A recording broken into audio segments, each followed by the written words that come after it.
It's to 9. Our conversation continues. We are talking about, having a workplace that is free of harassment, including sexual and gender-based violence. Any form of harassment and discrimination. Our guest, the Honorable Justice Kevira Ocharo, Judge of the Employment and Labor Relations Court. It's not an easy one here when you have to deal with these kind of cases.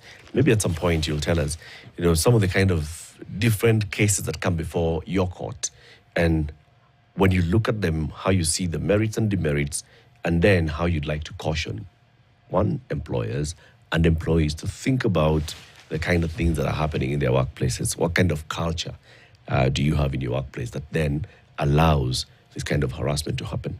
Maybe it's just that laissez-faire culture where everything goes. So when staff start getting complaints of harassment, how do you address them? What should you have in place so that you can avoid that? As you think about that, I want to ask about the cases of gender-based violence in the workplace that then get reported or where people complain. Do you think, like Siti was saying earlier, because of our socialization, do you think more and more people are getting to report and even to take cases to court because of sexual harassment in the workplace? I don't think we have a large number of such cases. And maybe, as Sid said, there must be underlying factors that inhibit employees to come to court seeking justice for cases of violence and harassment at the place of work. One of them might be, and I don't want to make a conclusive, statement. One of them might be, lack of a culture of respect and honor to individual dignity at the workplace. Another one is what we have just said, victim shaming, where now the victim again becomes the haunted. Another one might be that at the various places of work, there are no clear grievance mechanisms. Mechanisms that assure confidentiality. Mechanisms that make it easy for reports to be made, adequate investigations to be done, and also, processes that employees can have faith in, especially if an employee makes a report against the boss. Yep. Is she or he assured that indeed justice is going to be rendered by the management, a level at which that boss belongs? So, Lily, it boils down to procedures and processes at the place of work, culture obtaining at the place of work, and the assured protection of the victims against alliteration or retaliatory acts. And this is a very big one, because then it calls on all organizations to have, such kind of mechanisms in place that will address this and ensure justice, like you're saying. If the complaints are very often going to be against supervisors and bosses, is an organization going to allow, being made of bosses? Is the executive committee going to support a very robust and independent grievance mechanism that's going to be targeting them or even addressing complaints against them? How do we then make sure that this thing works? I think under law, and if I may quote section 6 of the Employment Act.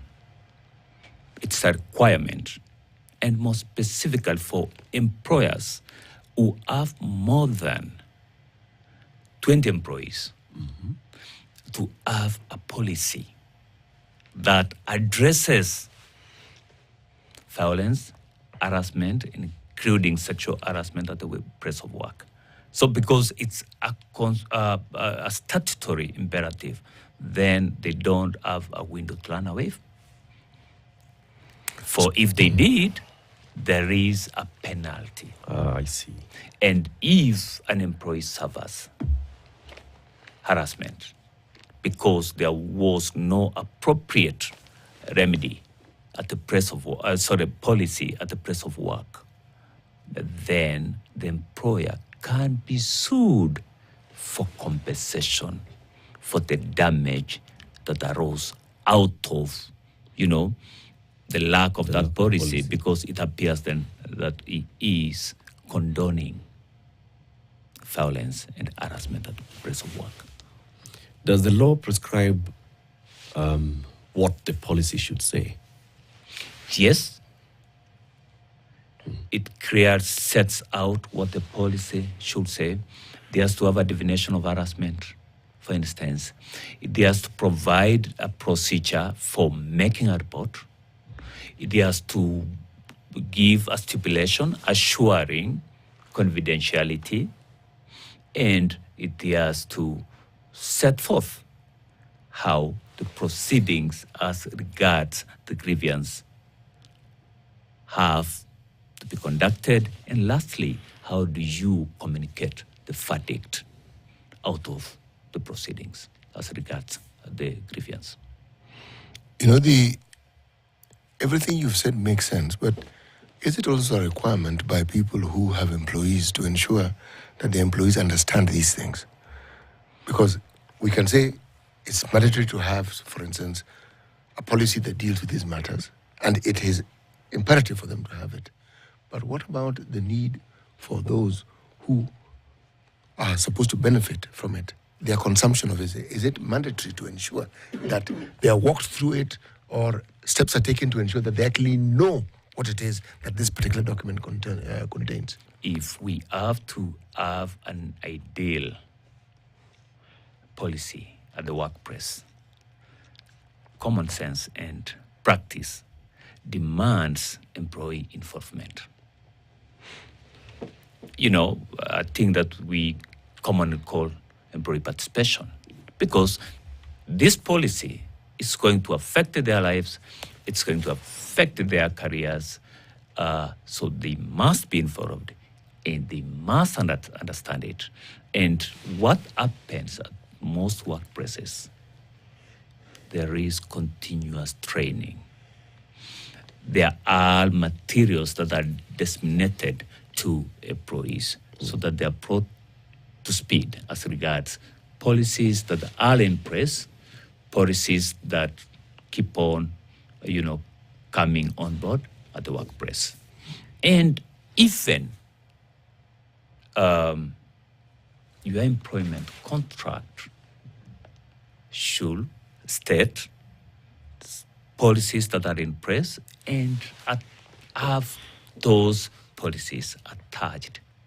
You're saying this is common sense. Is it a requirement of law? It is a requirement of law and the Employment Act.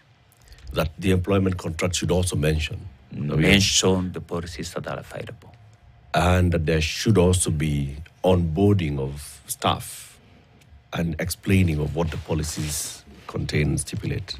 That's why we normally have inductions. This is in law? It's told not very expressly, right, but implicitly. It's an expectation. It's an expectation, yeah. Okay. Yeah. So now let's look at, practically, many cases that you deal with at the Employment and Labor Relations Court, in your court, Judge, from the number of years that you've been on this bench.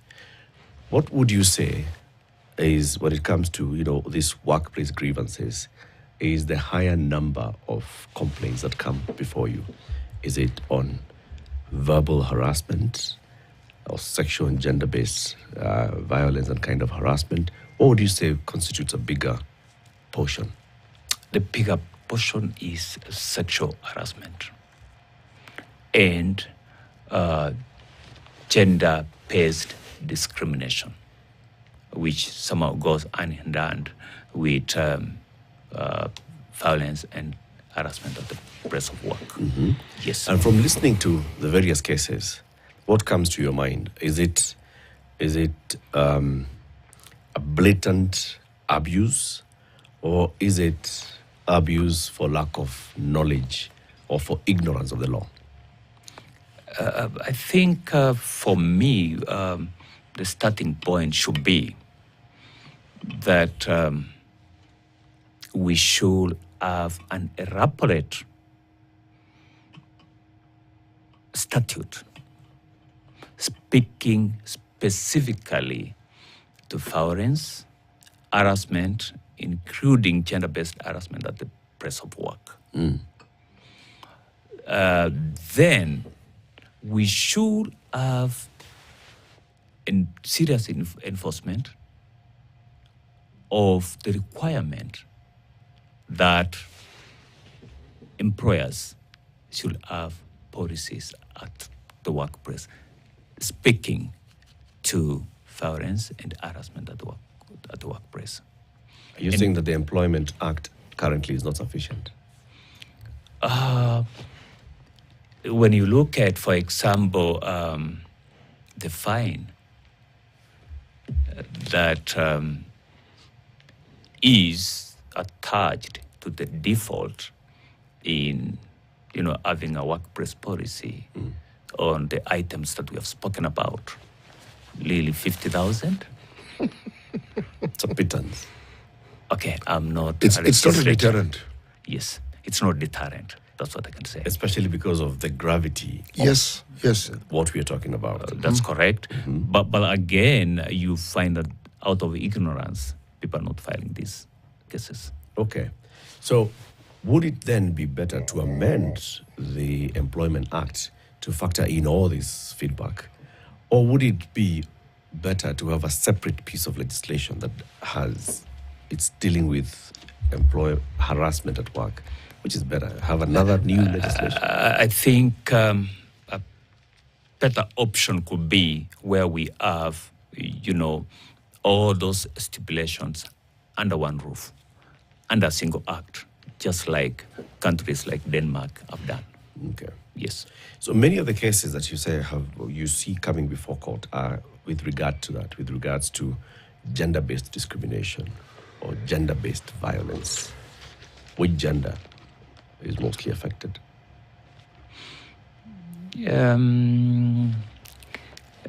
Ladies. It's more now complaints from women in the workplace. More especially when it comes to sexual harassment. Okay. Yeah. And from the ones that you have looked at, just looking at the merits and demerits of many of the cases that come, are there those that you feel do not merit to be brought to court? And if yes, what percentage? As I said, we look at cases using the lens of their peculiar circumstances. Those ones which are merit, they succeed, and relief is granted to the affected.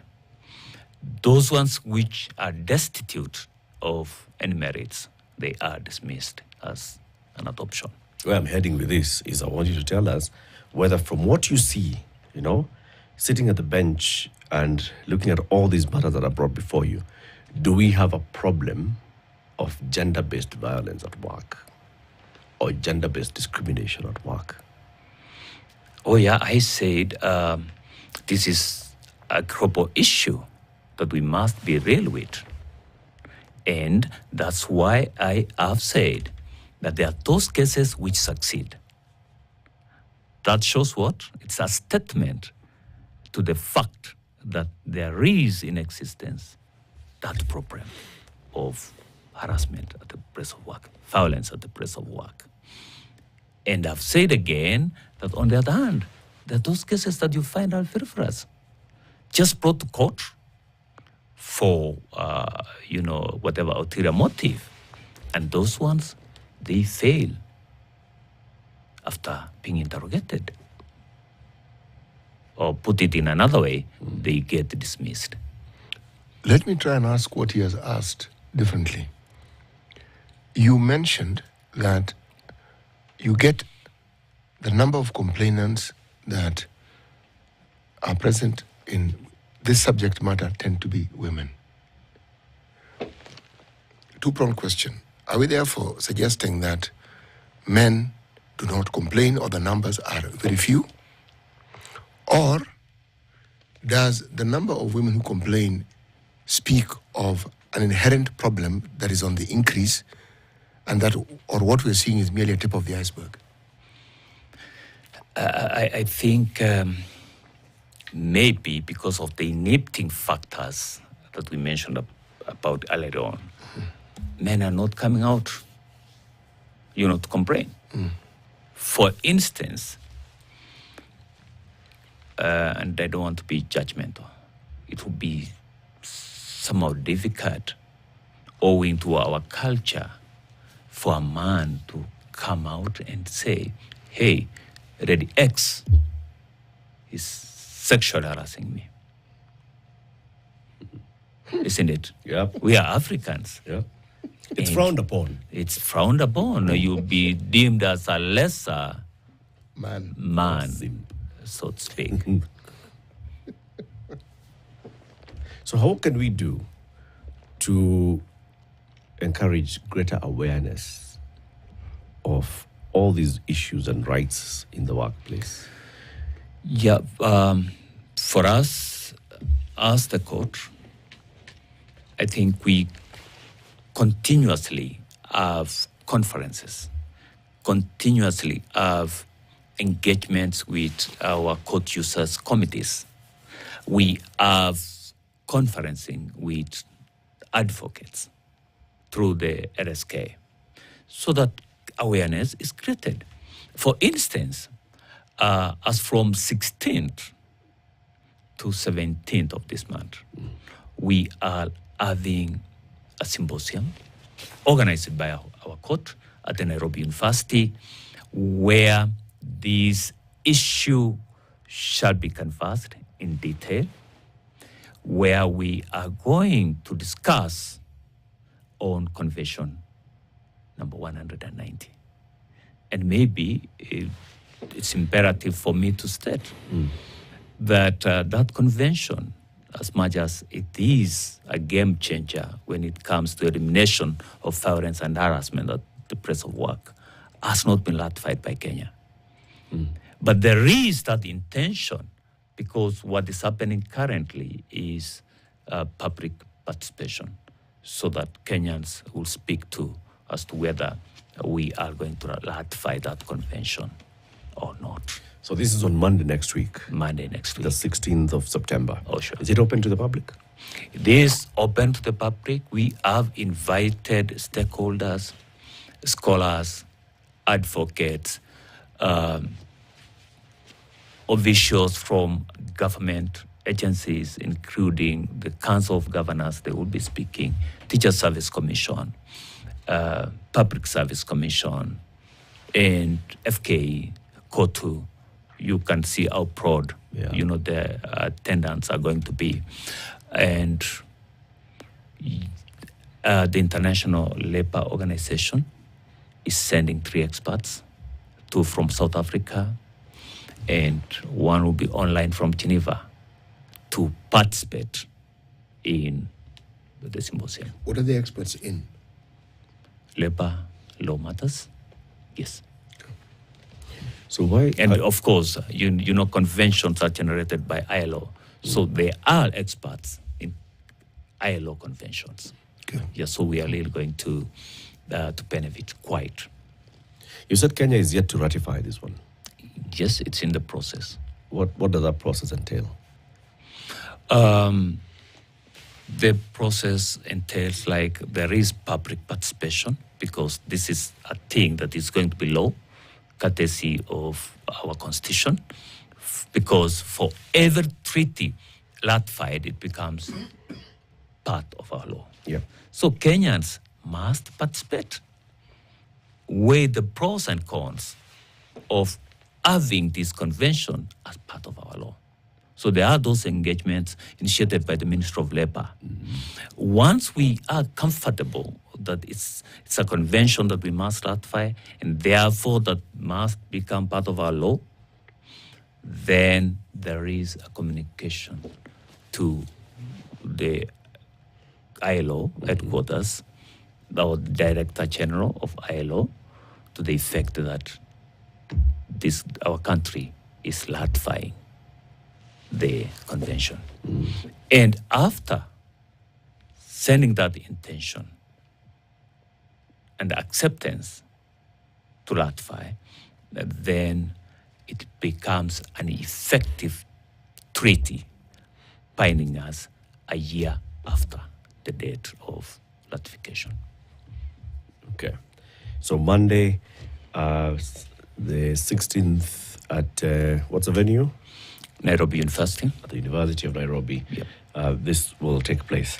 We've been having a conversation about, looking at a world of work free from violence and harassment, including sexual and gender-based violence. And Judge, there have been very many engagements even on our live stream where people are commenting and saying various things. HR professionals and practitioners need to understand the law very well, need to be very active, and sometimes, in fact, even overrule the CEOs and bosses who do not see the need for some of these things. Have a policy in place, make sure that part of the induction of members of staff includes taking them through this, understanding that there are policies that people need to know about, having mechanisms that address complaints and grievances of harassment of any nature at work, making sure that the staff then feel comfortable and confident that I can report.